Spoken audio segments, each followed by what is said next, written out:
करने वाले हैं। हम सबके बहुत सारे क्वेश्चंस हैं अबाउट राउंड 3 के बारे में, ऑल इंडिया के राउंड 3 के बारे में, स्टेट के राउंड 2 और राउंड 3 के बारे में, और हमारे पास इतनी सारी क्वेरीज आई है उन सब चीज़ों के।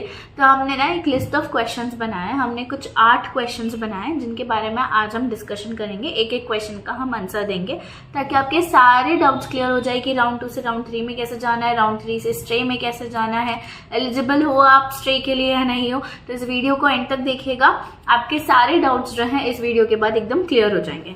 तो पहला क्वेश्चन हम लेते हैं। तो पहला क्वेश्चन जो हमसे पूछा गया है वो ये है कि अगर हम ऑल इंडिया राउंड 3 में ज्वाइन कर लेते हैं तो क्या हम एलिजिबल हैं स्ट्रे राउंड्स के लिए, है ऑल इंडिया के स्ट्रे राउंड के लिए।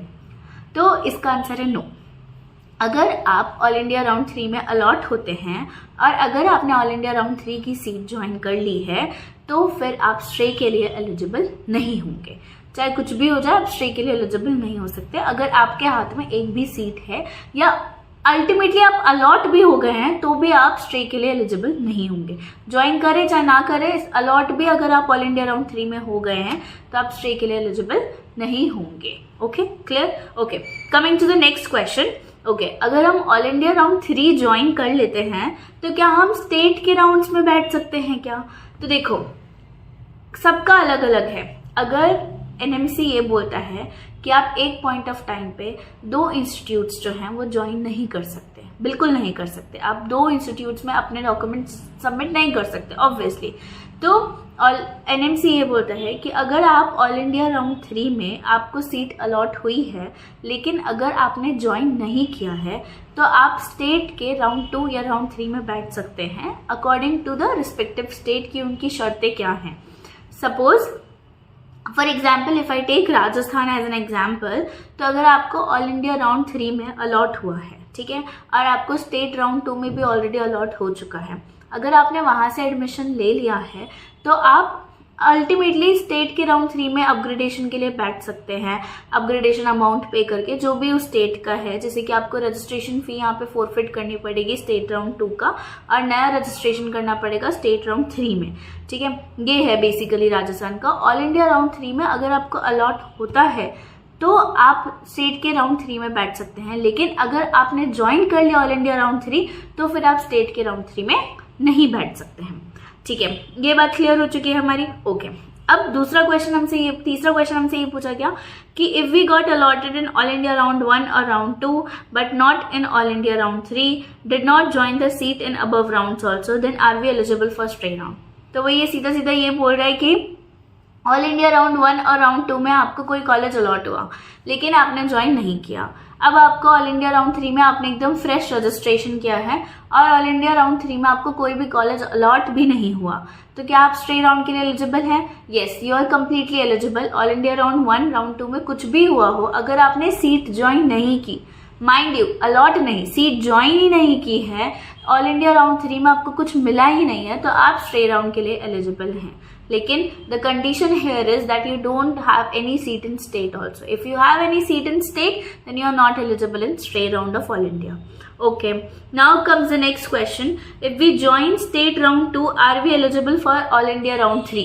तो अगर आपने स्टेट राउंड 2 ज्वाइन कर लिया है, yes you are eligible for all India round 3 because सारे स्टेट्स का रेजिग्नेशन है। कुछ कुछ स्टेट्स को छोड़ के रेजिग्नेशन का उन्होंने कुछ दिया ही नहीं है, लेकिन बहुत सारे स्टेट्स में रेजिग्नेशन का ऑप्शन है। राउंड 2 आप रिजाइन कर सकते हो और ऑल इंडिया राउंड 3 में आप बैठ सकते हो, ऑल इंडिया राउंड 3 से आप ज्वाइन कर सकते हो।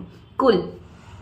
Fourth question is if we got allotted in all India round 3 but did not join all India round 3, can we upgrade from state round 2 to round 3? That is the same thing which I just explained to you in Rajasthan, the case of Rajasthan, कि अगर आपको seat allot हो जाती है all India round 3 में लेकिन आपने वो ज्वाइन नहीं की और आपके पास ऑलरेडी स्टेट के राउंड 2 की सीट है, तो आप स्टेट राउंड 2 से राउंड 3 में अपग्रेडेशन कर सकते हैं अगर आपके पास ऑल इंडिया राउंड 3 की सीट आपने ज्वाइन नहीं की है। तो अगर ज्वाइन कर लिए तो फिर आप वहां एडमिशन हो जाएगा और आपको स्टेट राउंड 2 से रिजाइन करना पड़ेगा and you are not eligible for state round 3। Okay, fifth question which we are getting is what is the expected shift in all India round 3? Will it be positive? Guys, इस चीज का ना कोई answer नहीं है।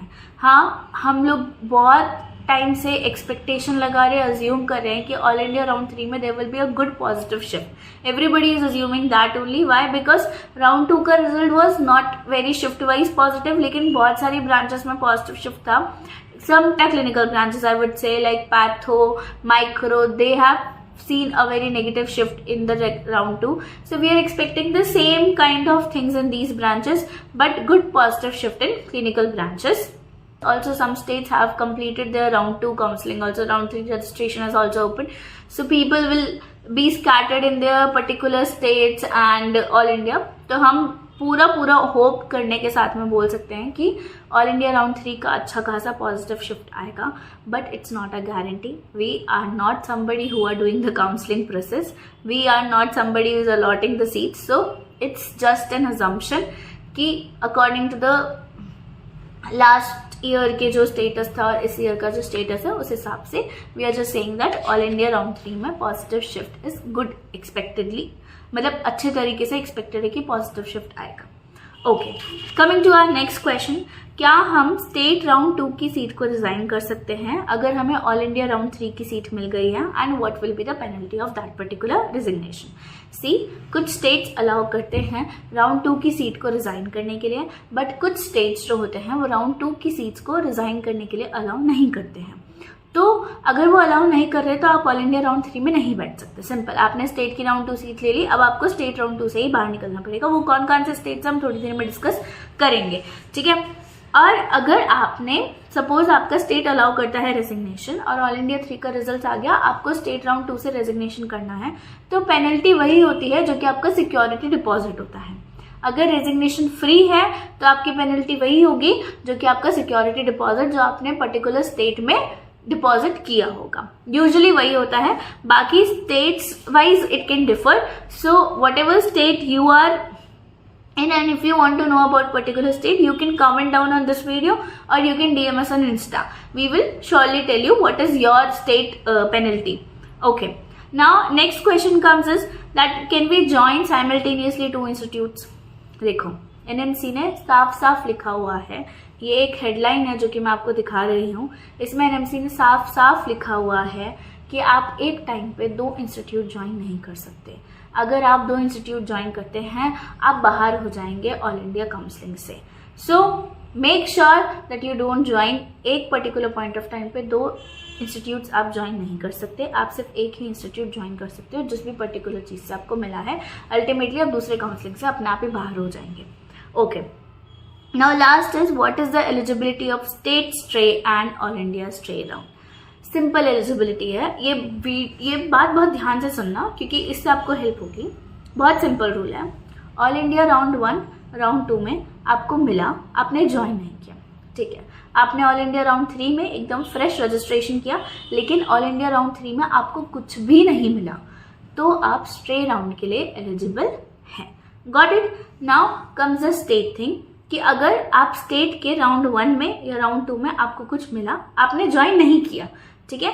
State का round 3 का आपने रजिस्ट्रेशन वापस किया, ओके, और स्टेट राउंड 3 में आपको कुछ मिल गया, अलॉट हो गए, तो भी आप ऑल इंडिया राउंड के स्ट्रे राउंड के लिए एलिजिबल नहीं है और स्टेट के स्ट्रे राउंड के लिए एलिजिबल नहीं है. देखो, सीक्वेंस ऐसे होता है कि पहले ऑल इंडिया राउंड 1 होता है, फिर स्टेट का राउंड 1 होता है, फिर ऑल इंडिया राउंड 2 होता है, फिर स्टेट का राउंड 2 होता है, फिर ऑल इंडिया का राउंड 3 होता है, फिर स्टेट का राउंड 3 होता है, और ऑल इंडिया का स्ट्रे होता है, फिर स्टेट्स का स्ट्रे होता है. इसी तरीके से आपकी एलिजिबिलिटी होती है कि अगर ऑल इंडिया राउंड 3 में आपको कुछ नहीं मिला है तो आप ऑटोमेटिकली स्ट्रे राउंड 3 के लिए एलिजिबल हो जाते हैं और ऑल इंडिया स्ट्रे के लिए एलिजिबल हो जाते हैं. बट सेम चीज, अगर आपको स्टेट राउंड 3 में कुछ मिल गया है तो आप स्टेट मॉपअप से भी बाहर हो जाएंगे, ऑल इंडिया मॉपअप से भी बाहर हो जाएंगे. तो राउंड 3 के बाद अगर आपको कभी भी कुछ भी मिल गया, चाहे ऑल इंडिया राउंड 3 में मिले चाहे स्टेट राउंड 3 में मिले, आप मॉपअप से बाहर हो चुके हैं, भले ही आप ज्वाइन करें या ना करें. ज्वाइनिंग से सिर्फ स्टेट का राउंड 3 अफेक्ट होता है कि अगर आपने ऑल इंडिया राउंड 3 ज्वाइन कर लिया तो आप स्टेट के राउंड 3 में नहीं बैठ सकते, ठीक है. और अगर स्टेट का राउंड 3 ज्वाइन कर लिया तो ऑब्वियसली आप ऑल इंडिया राउंड 3 के ज्वाइनिंग में नहीं बैठ सकते, स्टेट के राउंड ज्वाइनिंग में नहीं बैठ सकते. बस ये इतना सिंपल कॉन्सेप्ट हमारे पास में है. Got it. ओके, तो ये हमारे आज के कुछ क्वेश्चंस थे. आई होप आपके डाउट्स क्लियर हो गए हों. अगर इसके अलावा भी कुछ डाउट्स है, you can comment down on this video और you can DM us on Insta. we will 101% pakka reply to you if you have any doubts. Also, in next video, which is going to come tomorrow, we are going to discuss about the deadlines of various states. कुछ states ने resignation दिया है, कुछ states ने resignation का last date नहीं दिया है, ठीक है। कुछ स्टेट्स ये रेजिग्नेशन राउंड 1 और राउंड 2 को ऑलरेडी पहले ही खत्म कर चुके हैं। तो फिर क्या होगा, ऑल इंडिया अपना रिजल्ट्स एक्सटेंड करेगा या नहीं करेगा, क्योंकि ऑल इंडिया राउंड 3 के ज्वाइनिंग के लिए भी हमें चाहिए ये सब चीज़ें, रेजिग्नेशन चाहिए। तो वो सब क्या है, उन सब चीज़ों के बारे में हम कल डिस्कस करेंगे। Stay tuned, love you all, thank you, bye bye. Please like and share and subscribe please, thank you.